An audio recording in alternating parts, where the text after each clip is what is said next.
음주 뺑소니 혐의로 기소된 가수 김호중이 상고를 포기하면서 징역 2년 6개월 실형이 확정되었습니다. 언론에 따르면 김호중 측은 지난 13일 대법원에 상고장을 제출했지만 최종적으로 상고를 포기했다고 합니다. 이로써 징역 2년 6개월의 형이 그대로 확정되었지요. 김호중은 지난해 5월 택시를 들이받은 뒤 도주하고 이 매니저에게 허위 자수를 시킨 혐의로 기소되었었죠. 그리고 사고 발생 얼마 후에 경찰에 출석했지만 사고 직후 술을 더 마신 정황이 드러나 일명 술탁 의혹까지 제기됐었습니다. 그리고 1심과 2심 재판부는 김호중에게 징역 2년 6개월을 선고했었습니다. 재판부는 음주량이 상당했던 정황, 사고 당시 주점 출입 영상, 차량 주행 영상 등을 종합하면 피고인은 사고력과 판단력이 저하된 상태에서 운전한 것으로 판단된다고 판단했습니다.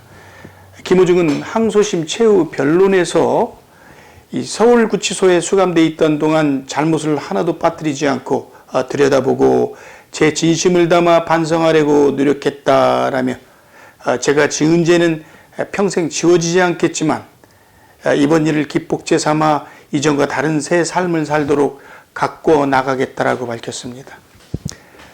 이번 김호중 음주 사건 판결을 지켜보며 저는 김호중에 대한 일말의 연민을 느끼게 됩니다.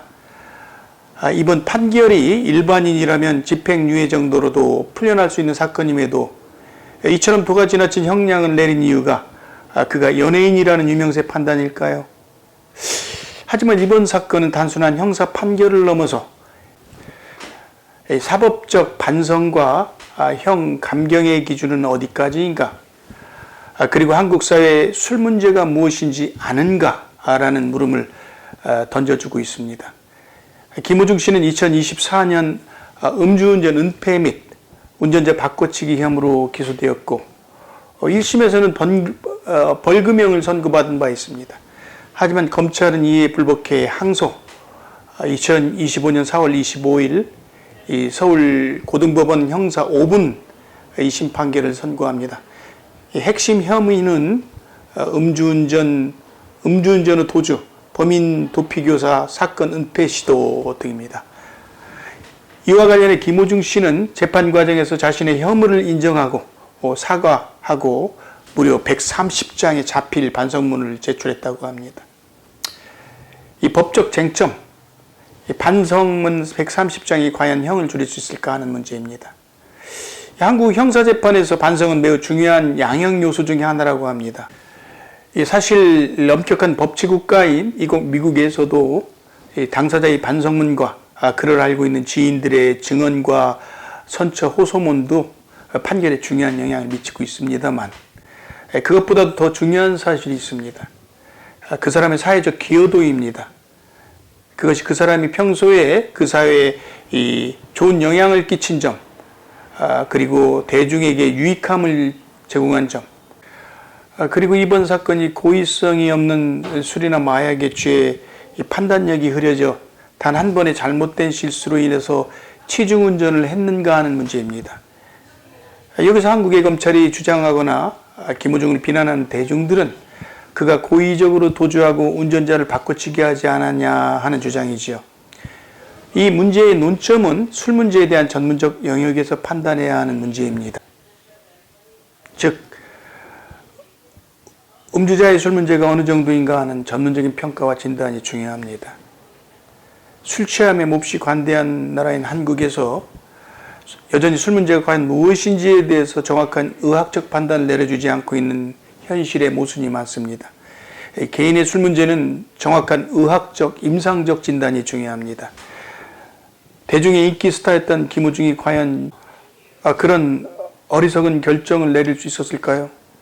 저는 중독상담 전문가로서 판단할 때 김호중의 알코올리즘은 이미 그 당시 그의 뇌의 영역 중 사고력과 논리적 판단에 관계하는 전전두피 질의 기능이 이미 술로 인해서 현저히 저하되었을 가능성이 높다고 생각합니다. 법원에서도 재판관의 판결 이유를 이 사고 당시 김호중의 판단력과 사고력이 흐려진 상태에서 운전을 한 것으로 보고 있지요. 그렇다면 이것은 당연히 그의 한국 사회에 선한 영향을 끼치고 있는 점과 기여도, 그리고 초범인 상황, 술로 인해 판단력이 흐려지는 알코올리즘 등을 종합해 볼 때 김우중은 마땅히 집행유예를 선고해야 맞습니다. 그리고 그 결정은 중독치료의 전문 영역에서 정확한 진단이 뒷받침되어야겠죠.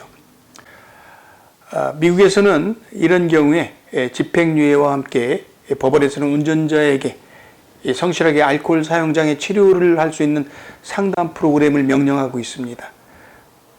한국 사회가 더 이상 술 문제에 대한 현실을 감추거나 합리화하기보다는 김우중처럼 젊은 나이임에도 불구하고 술을 남용하다 보면 생리학적으로 뇌 기능에 현저한 영향을 줄 수 있다는 것을 받아들여야 할 때입니다. 한국의 사법부는 이 사실을 인식하고 이 법제도가 개선되어서 술 문제를 죄로 보기보다는 치료의 관점에서 국민의 건강과 안전한 사회 만들기에 보다 효과적으로 대처하는 노력이 있어야 할 겁니다. 김우중을 사랑하는 많은 팬들은 너무 실망하지 마시고 사랑하는 가수에게 격려를 주시고 자신을 자칫 자책하고 학대하는 비관적 생각에서 벗어날 수 있게 해주시길 바랍니다. 감사합니다. 이태손이었습니다.